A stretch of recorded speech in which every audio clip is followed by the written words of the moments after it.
Welcome to the Journey Chez Cam. Well, today's warm-up is review for the assessment coming up. So do the best you can and I'll see you in a moment.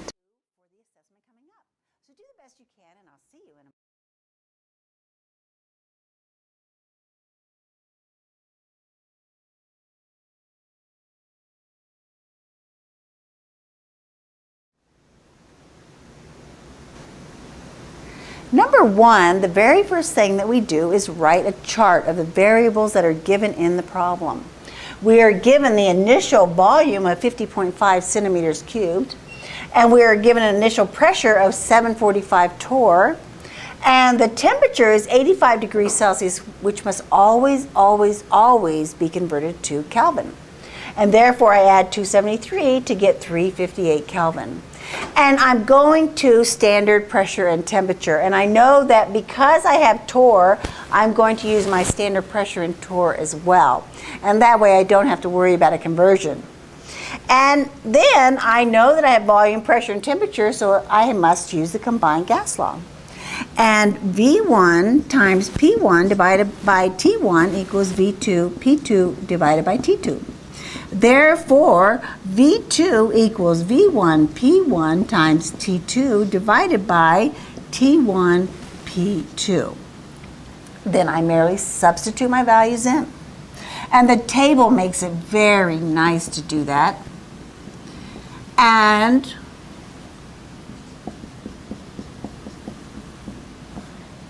T2 is 273 Kelvin. And T1 is 358 Kelvin, and my P2 is 760 torr. Now, when I do the math, I'm going to come out with 37.7497.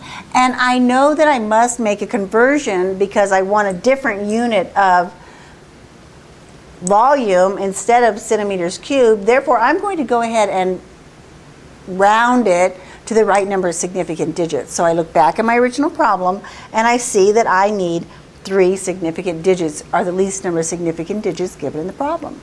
And therefore that would be 37.7 centimeters cubed. And now I'm going to change it to meters cubed. Meters cubed in the top, centimeters cubed in the bottom.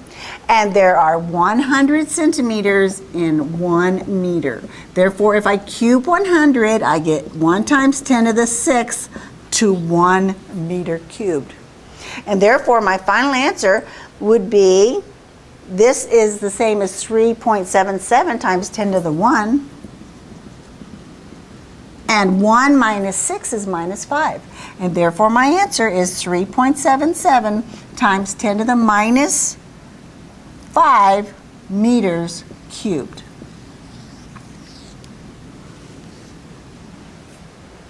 And that's how you do number 1.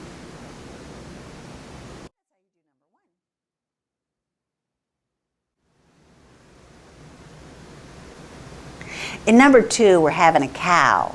I'm sure you noticed that. Well, that means it's collected over water, and therefore I must use Dalton's law of partial pressures. And the pressure of the dry gas is equal to the total pressure minus the pressure of the water at that temperature. Now, this temperature was 65 degrees Celsius, which is not on the chart. Therefore, I must take both values and divide them by 2 to find the point that's right in the middle. Of course, there's a variety of different ways to come to that number, but this is the way that I'm showing you how to do it right now. And therefore, that number is 25.55, which I'm subtracting from my total pressure. And I get a pressure of 64.95 kPa as the pressure of the dry gas. And then my temperature I must change to Kelvin. And I'm going to standard values.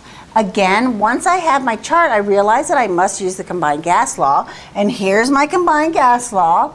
And I've rearranged it for my unknown. And now I just substitute in the values from my chart.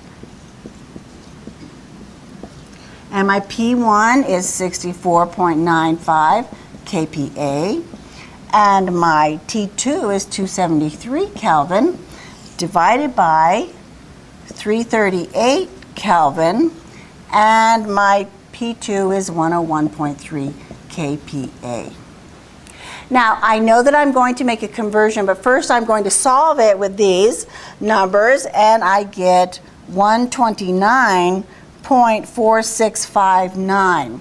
Then I look back to my original problem, and I need 3 significant digits. And therefore, that would be 129 milliliters. Now, the 4 does not round the 9 up. Then it asks for my answer to be in decimeters cubed. Well, I know that 1 milliliter is 1 centimeter cubed. And then I can change my centimeters cubed to decimeters cubed. There are 10 centimeters in 1 decimeter.